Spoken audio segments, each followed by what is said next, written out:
Hello, एक बार फिर से आप सभी का आपके अपने यूट्यूब चैनल पर हार्दिक स्वागत है। पीछे के वीडियो में लास्ट टाइम हमने पढ़ा संविधान सभा का गठन, संविधान का निर्माण कैसे क्या होता है, कौन कौन सी समितियां बनती हैं, कब क्या बैठक होती हैं, क्या क्या अड़चने आती हैं, उन सब चीज़ों के बारे में हमने पीछे पढ़ा। अगर आप उसको देखना चाहते हैं तो पीछे वाले वीडियो रिवाइज करें, देखें एक बार। प्लेलिस्ट में चैनल प्लेलिस्ट बनी हुई है, प्लेलिस्ट में चेक करें, उसमें सब कुछ कंटेंट मिलेगा आपको।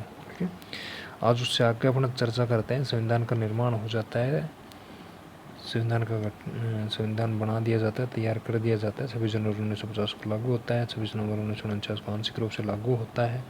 ठीक है, तो उसके बाद में संविधान सभा में 22 भाग बनाए जाते हैं, 395 अनुच्छेद लिखे जाते हैं, 8 अनुसूचियों में बांटा जाता है।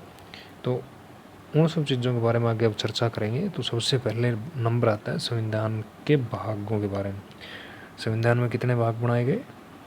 22 भाग बनाए गए। उन सब 22 भागों का, उनमें कौन कौन से भाग को, कौन कौन से सेक्टर को, कौन कौन से विषय को किस भाग में रखा गया है, उन सब चीज़ों का वर्णन यहाँ पे करेंगे अपन। ठीक है, तो वीडियो को ध्यान से देखें, पसंद आए तो लाइक करना, शेयर करना, कमेंट करना, और सबसे इम्पोर्टेंट बात, वीडियो को, चैनल को सब्सक्राइब कर लें। Thank you. तो शुरुआत करते हैं अपने वीडियो की। संविधान के भाग टोटल कितने हैं सभी को पता है, 22 भागों में बांटा गया था। अगर आज बात की जाए तो आज तो 26 हो जाते हैं गिनती के आधार पे। ठीक है, लेकिन संविधान सभा का जब गठन, संविधान का जब निर्माण हुआ तो उस टाइम सिर्फ 22 भाग थे। उसके बाद में एक 4 क बनाया जाता है जिसमें मूल कर्तव्य जोड़े जाते हैं। एक भाग 9 ख बनाया जाता है जिसमें नगर पालिका, पंचायत समितियों का सहकारिता का वर्णन किया जाता है। ठीक है, उसके बाद में एक भाग 14 क है शायद, उसमें कुछ और नियम वगैरह रखे जाते हैं। ठीक है, तो ऐसे करके जब गणना करते हैं आज के दिन तो संविधान के कितने भाग हो जाते हैं? 26।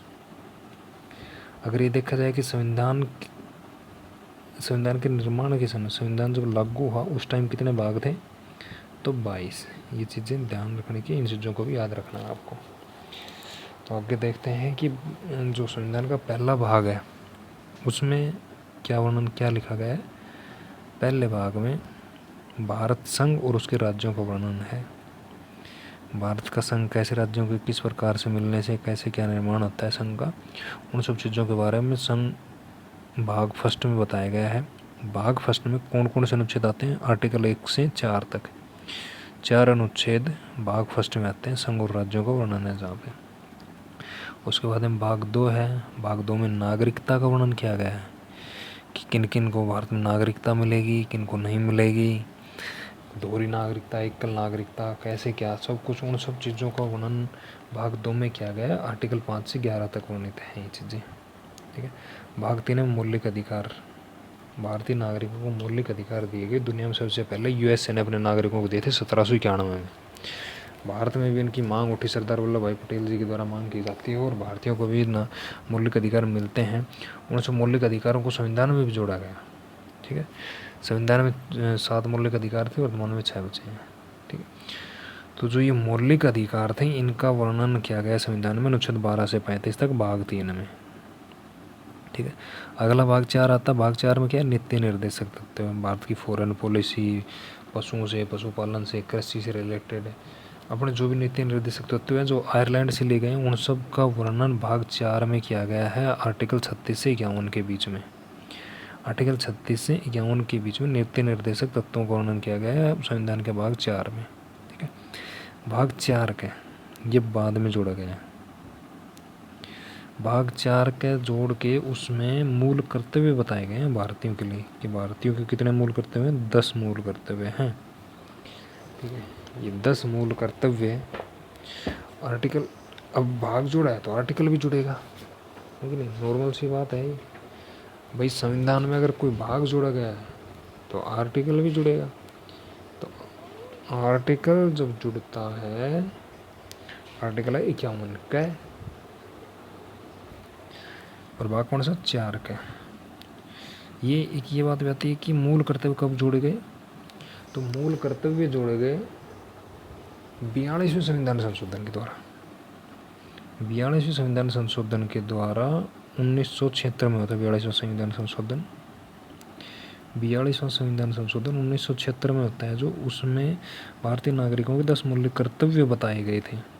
ठीक है, सरदार स्वर्ण सिंह समिति बनाई गई थी, उस समिति ने सिफारिश की थी, तब 10 मूल कर्तव्य बताए गए थे भारतीयों के। लेकिन सरदार स्वर्ण सिंह समिति ने 8 मूल कर्तव्यों की सिफारिश की थी, जबकि संविधान में कितने मूल्य कर्तव्य बताए गए हैं? 10 मूल्य कर्तव्य बताए गए हैं। ठीक है, 86वें संविधान संशोधन 2002 के द्वारा 11वां मूल्य कर्तव्य भी जोड़ दिया गया है। ये चीज़ आपको बहुत याद रखनी है, बहुत ज़रूरी है।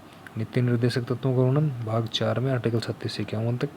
भाग 4 के में क्या है? मूल कर्तव्यों का वर्णन है। अनुच्छेद 51 के में वर्णित हैं 10 मूल कर्तव्य बताए गए थे, वर्तमान में 11 मूल कर्तव्य हैं जो 2002 में जोड़ा गया। अगला भाग 5वां भाग आता है। 5वें भाग में क्या है भाई? संघ की शासन व्यवस्था के बारे में वर्णन किया गया आर्टिकल 52 से 151 के। मतलब कि केंद्र की शासन व्यवस्था कैसे, क्या शासन व्यवस्था होगी, कौन सबसे ऊपर होगा, कौन किसके अंडर में काम करेगा, कैसे क्या कार्य प्रणाली होगी, वो सब शासन व्यवस्था का वर्णन भाग 5 में आर्टिकल 52 से 151 तक वर्णन किया गया है। उसके बाद में अगला आता है भाग 6। भाग 6 में राज्यों की शासन व्यवस्था बताई गई है कि राज्यों की शासन व्यवस्था को कैसे संचालित किया जाएगा, उन सब चीज़ों का भाग 6 में वर्णन है, आर्टिकल 152 से 237 तक। अभी भाग 7 आता है, इसमें विशेष राज्यों को उल्लेख है। विशेष राज्य मतलब कि यूनियन टेरिटरी हो गया, नॉर्थ ईस्ट वाले स्टेट हो गए, इन सब जो विशेष राज्यों का दर्जा रखते हैं, उन सब राज्यों के बारे में, उनकी शासन व्यवस्था के बारे में वर्णन किया गया भाग 7 में आर्टिकल 238 में। ठीक है,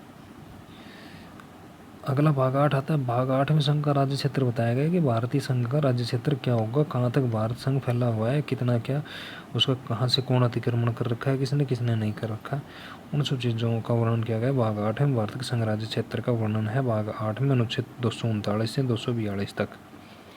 ठीक है, अगला आता है भाग 9, मोस्ट इम्पोर्टेंट, पंचायती राज का वर्णन किसमें है? भाग 9 में है, आर्टिकल 243 में वर्णित है। भाग 9 में पंचायतों के गठन के लिए आर्टिकल 243 में पंचायतों के गठन के लिए कहा गया है। ठीक है, तो ये चीज़ भी आपको ध्यान रखनी है कि पंचायत इम्पोर्टेंट है, ध्यान रखना है विशेषकर कि पंचायतों का वर्णन संविधान के कौन से भाग में? भाग 9 में, आर्टिकल कौन सा है? 243 है। उसके बाद में भाग 9 का जोड़ा जाता है नगर पालिका। ठीक है, भाग 9 के जोड़ के नगर पालिकाओं के बारे में वर्णन किया जाता है कि नगर पालिकाओं का कैसे क्या शासन व्यवस्था होगी। ठीक है, और भाई अगला था नौका और नौका ये बाद में जोड़े गए दोनों। नौका में है नगर पालिका वर्णन और सहकारिता विभाग का वर्णन है नौका में, आर्टिकल 9 में, आर्टिकल 243 या जैसे 243 या 9 तक सहकारिता का वर्णन है। अगला आता है भाग 10। संविधान सभा के भाग 10 में अनुसूचित जाति और अनुसूचित जनजाति का वर्णन किया गया है, आर्टिकल 244। आर्टिकल 244 में ये पूछा जाए कि अनुसूचित जाति और जनजाति के भारत के किस संविधान के किस भाग में वर्णन है, तो भाग 10 में वर्णन है। आर्टिकल पूछा जाए तो 244। ठीक है, अगला भाग 11 में बताया गया है कि संघ और राज्यों के बीच में संबंध है। भारतीय संघ और राज्यों के बीच में संबंध कैसे स्थापित होंगे, कैसे क्या, कौन राज्य किस मामले में संघ पे डिपेंड रहेंगे, क्या नहीं, क्या होगा, ये सब चीज़ें भाग 11 में वर्णित है, आर्टिकल 245 से 263 तक। भाग 12 में बताया गया है वित्त, संपदा, संपत्ति, वाद विवाद, इंटरस्टेट विवाद होते हैं, जो अंतर्राज्यीय विवाद होते हैं आपस में, जैसे पंजाब हरियाणा के बीच में SYL का विवाद चल रहा है, SYL सतलज यमुना लिंक नहर का विवाद है, और साउथ में जैसे आप देखोगे तमिलनाडु कर्नाटक के बीच में चल रहा है कावेरी विवाद। ऐसे ये जो विवाद होंगे, नदी जल विवाद हो गए या फिर कोई विवाद हो गया, उन सब वाद विवाद का वर्णन भाग 12 में है, आर्टिकल 264 से 300, आर्टिकल 300 के बीच में। वित्त विभाग हो गया, उसका कैसे क्या स्थापना होती है, उसकी क्या कार्य प्रणाली होगी, उन सब चीज़ों के, भारतीय संपदा, संपत्ति पे किसका कितना अधिकार है, उन सब चीज़ों के बारे में भाग 12 में वर्णन किया गया है, आर्टिकल 264 से 300 के बीच में। ठीक है, भाग 13 ये कहता है कि भारत के अंदर व्यापार और वाणिज्य किस शर्त पर किया जाएगा, कैसे किया जाएगा। भारतीयों के लिए बताया गया है कि भारत के अंदर भारतीय विदेशियों को आके भारत के अंदर व्यापार और वाणिज्य कर रहा है, ठीक है, बाहर नहीं, एक्सपोर्ट नहीं कर रहा, इंपोर्ट नहीं कर रहा बाहर से, सिर्फ भारत के अंदर अंदर व्यापार कर रहा है। उस चीज़ का उन्होंने आर्टिकल 301 से 307 के बीच में भाग 13 में वर्णन है, ठीक है। भाग 14 है, इसमें बताया गया है संघ और राज्यों के अधीन सेवाएं, कौन सी सेवा संघ के, भारत संघ के सेंटर के अधीन आएगी, कौन सी सेवा, कौन सी सर्विस राज्य के अधीन आएगी। इन बातों का वर्णन है भाग 14 में, आर्टिकल 308 से 323 तक। भाग 14 है वो इन्हीं नियमों को ऊपर कुछ नियम रह गए, जैसे कौन सी सेवाएं राज्य संघ के अधीन आ रही हैं, व्यापार वाणिज्य से रिलेटेड कोई नियम रह गए, उन सब नियमों का अधिकरण किया गया है आर्टिकल 323 क, 323 ख में, भाग 14 क में। भाग 15 संविधान का भाग 15 निर्वाचन प्रणाली बताता है कि भारत में निर्वाचन चुनाव कैसे होंगे, किस आधार पर होंगे, किस पर कितना कहाँ क्या कंट्रोल होगा, उन सब चीज़ों का वर्णन संविधान के भाग 15 में वर्णन है आर्टिकल 324 से 329 के बीच में, ठीक है। सबसे इम्पोर्टेंट है चुनाव का वर्णन, निर्वाचन का वर्णन, निर्वाचन से संबंधित भाग संविधान का कौन सा भाग है, भाग 15 निर्वाचन से संबंधित है, आर्टिकल 324 से 329 के बीच में, ठीक है। अगला आता है आर्टिकल 16, वर्गों के लिए विशेष उपबंध बताए गए हैं आर्टिकल 16 भाग 16 में, आर्टिकल 330 से 342, जैसे कि अनुसूचित जाति जनजाति के लिए, अल्पसंख्यकों के लिए और बाद में और वर्गों के लिए कुछ सुविधाएं दी गई, जैसे उन सब का वर्णन संविधान के भाग 16 में और आर्टिकल 330 से 342 के बीच में वर्णन है, ठीक है।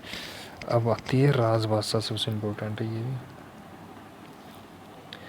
राजभाषा, भारतीय राजभाषा, राज्यों की राजभाषा, कोर्टों में, हाई कोर्ट में, सुप्रीम कोर्ट में बोलने वाली भाषा भूषाओं, भारत में जितनी भाषाएं बोली जाती हैं उन सब का वर्णन भाग 17 में मिलेगा आपको, आर्टिकल 343 से 351 के बीच में।